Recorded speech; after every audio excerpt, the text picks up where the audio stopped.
بسم الله الرحمن الرحيم. سؤال جديد وإجابة جديدة. ليه الناس بتضمن وجودك؟ ليه الناس أول ما بتدخل حياتك بتحسسك إن أنت أحلى حاجة في الدنيا وإن أنت ما حصلتش، وبعد فترة لما يتعودوا عليك يبطلوا يدولك تقدير واحترام ويبطلوا يحسسوك إن أنت إنسان مميز؟ وإزاي تعرف تبطل حاجة زي دي؟ يعني إزاي تعرف توقف الناس دي عند حدهم أو إن أنت ما تتعاملش مع النوعية دي من الأشخاص؟ بس قبل ما أبدأ الفيديو بقى خليني أسلم عليكم وأقول لكم السلام عليكم ورحمة الله وبركاته. معاكم سلام سعد، وما تنساش تعمل لايك للفيديو أرجوك عشان أنا بتعب عشان أنزل الفيديوهات دي، وما تنساش إن أنت تفعل زرار الجرس وتشترك على القناة وتعمل شير للفيديو وتعمل شير للقناة عشان أقدر أوصل لأكبر عدد من الناس. أول سبب إن اللي قدامك بيضمن وجودك هو إن أنت بتبقى too nice. يعني إيه؟ يعني بتكون شخص لطيف زيادة عن اللزوم، بتكون شخص متسامح زيادة عن اللزوم، فالناس بتضمن ان انت هتفضل دايما متسامح وهتفضل دايما طيب وجميل مع اخطائهم. والحل هو ان انت تفضل طيب وجميل، لكن لو لقيت منهم اساءة او لقيت منهم استهتار انت لازم ان انت تكون حاسم جدا وجاد جدا بان انت رافض التعامل ده ورافض الاسلوب ده، واللي عايز يزعل يزعل واللي عايز يحترمك هيحترمك. تاني سبب من الأسباب إن الناس بتضمن وجودك هو إن أنت بتتهاون جدا في حدودك.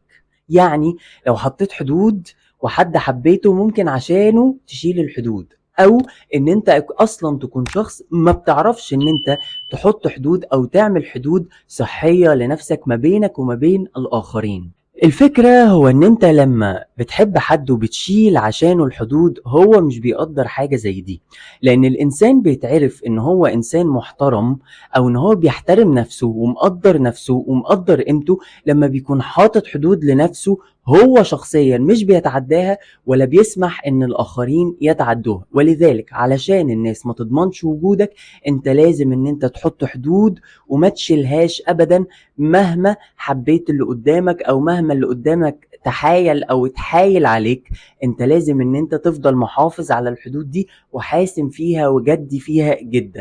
الناس بتضمن وجودك علشان انت ما بتحطش نفسك اولوية، ما بتحطش نفسك في حياتك رقم واحد، انت بتحط الاخرين في حياتك رقم واحد، سواء اهلك سواء شغلك سواء عيالك سواء صحابك سواء الجيرفرند بتاعتك مراتك، صح ايا كان انت بتحط العلاقات رقم واحد او الاشياء رقم واحد وانت بتكون رقم اتنين. بمعنى برضو كمان ان انت ممكن تبقى people pleaser، بمعنى ان انت بتحاول ان انت تسعد الاخرين بناء او فوق مصلحتك انت، او ان انت بتسعد الاخرين على حسابك انت الشخصي. فده بيخليهم ان هم يقللوا من احترامهم ليك بشكل واعي او بشكل غير واعي. ليه؟ لأن ببساطة اللي مش بيحب نفسه كفاية أو اللي مش مالي الكوباية بتاعته كفاية هو مش هيعرف يملي كوباية الآخرين. فأنت لازم إن أنت عشان الناس ما تضمنش وجودك تحب نفسك أكتر، تحط نفسك أولوية، تهتم باحتياجاتك أكتر من اللي قدامك. ودي مش طمع ودي مش أنانية، ده اسمها يعني حب ذات، إن أنا بحب ذاتي فبعرف أحب الآخرين بطريقة صحية.